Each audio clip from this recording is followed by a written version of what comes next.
McPhee's my name. I am the convener of the... Oh, my microphone's been stolen.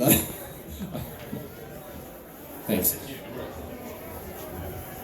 I am the convener of the Darling Downs branch of BirdLife Australia, and we're set up here just down in the corner.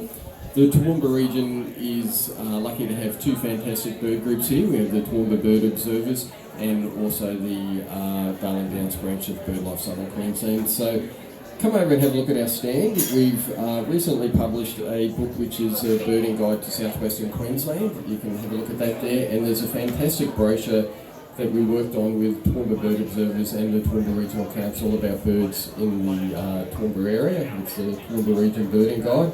That's free, you can pick that up and have a look. In the Toowoomba area, we have over 250 species of birds, including many endangered and threatened species. You'll be able to see some photos of them and a little bit more information if you scan the QR code on the back of that brochure. And if you have a look over at our banner there, the BirdLife motto is Save Birds, Save Life. And the reason why we have that as our motto is that it emphasises the interconnectedness of every living thing on this planet. And the latest Living Planet report by the World Wildlife Fund, which was released just last year, shows that in the 50 odd years since 1970, the population numbers of wild animals have reduced down to 1/3 of what they were about 52, 53 years ago. So that is quite a serious situation if you think about it. That is a decline. It's actually 68%. So we're down now to 32% of the wild animals that we used to actually have on this earth.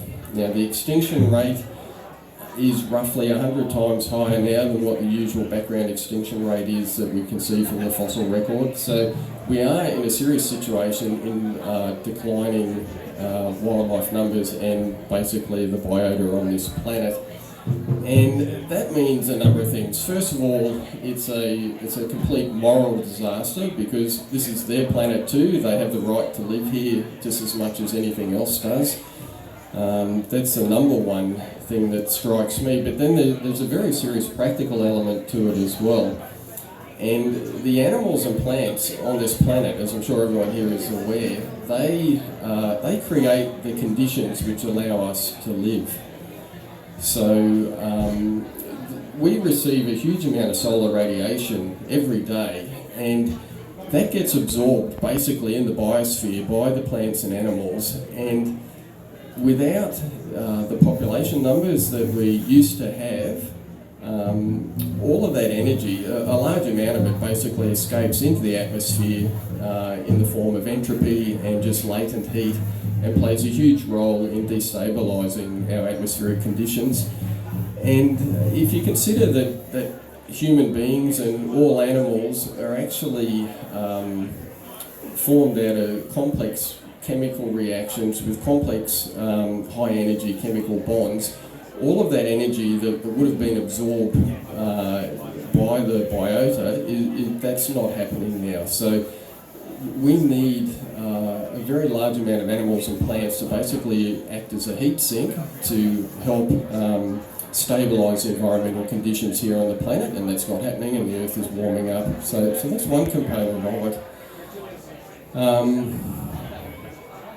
Another way that we're all connected to nature that most people don't even realise is the air that we breathe is 78% nitrogen. Now, we all need nitrogen in order to exist. We need it to form amino acids, our DNA and protein. We can't live without it, yet we can't absorb nitrogen ourselves from either the atmosphere or the lithosphere. We rely on it to exist, but we can't actually get that natively out of the environment. We rely on the food web to get it from other organisms that can absorb it from the environment. So our lives are literally dependent upon the ecosystems around us. And we all know the saying, think global, act local. So let's just have a look at what's happening locally. Now, Councillor Vonhoff alluded to this just a little bit before. We all know there was the devastation at Reese Road in Highfields last year, where what was already largely cleared farmland, had the remaining mature trees bulldozed off, and it just looked like a World War I battlefield by the time they'd finished their work there. Everything was razed, and then we had 9 hectares of prime koala habitat, a very important connecting corridor that was bulldozed just a week or two ago in Crow's Nest. So the big thing that we need to establish in the Toowoomba Regional Council area is vegetation protection orders. Now the planning scheme has been pushed back to 2026 now, so that's halfway through the next term of the next council, remembering that the elections are in March next year. And so in the meantime, we need to get a temporary local planning instrument in place, or a TLPI. And this was something that was promoted last year, and it was narrowly voted down 6-5 in the council meeting in, I think it was October last year. So that is now being worked on again. We've been told that by councillors, and it's imperative that that gets up. But we need to get certainly in place this year a TLPI which will protect vegetation.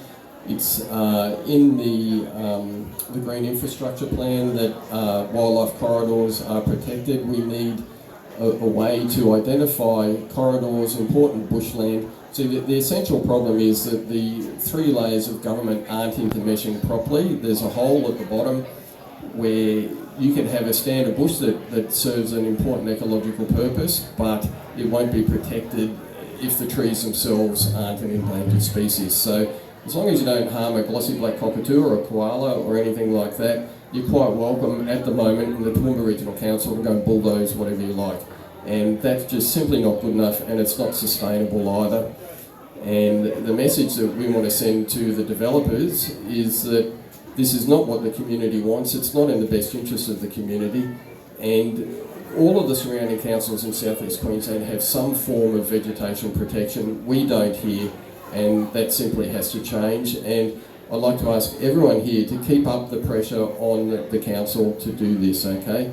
Now, we know a number of councillors, like Councillor Von Hoff, are in favour of this, but certainly others aren't. So please write to your councillor, keep the pressure up on them.